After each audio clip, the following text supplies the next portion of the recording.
Hey guys, in this video I'm gonna be showing you how to unlock the install button when it's not working.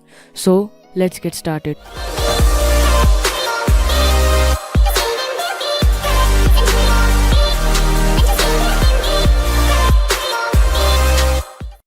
So first of all, let's try to install an APK. Whenever I try to install an APK, the install button doesn't work.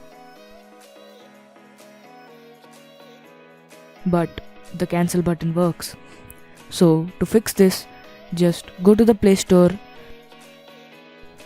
and download the install button unlocker from there.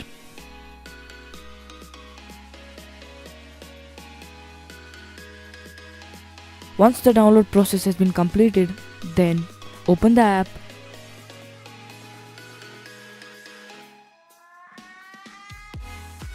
and click on the toggle switch and allow the permissions.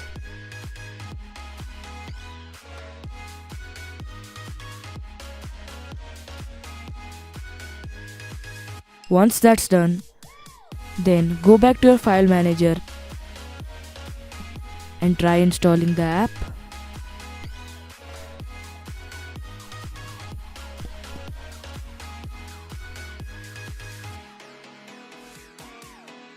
As you can see that now the install button works and I can easily install the app. So that's it for this video guys. Please click the round icon to subscribe, and if you want more videos like this then please comment below, and I will see you in the next one.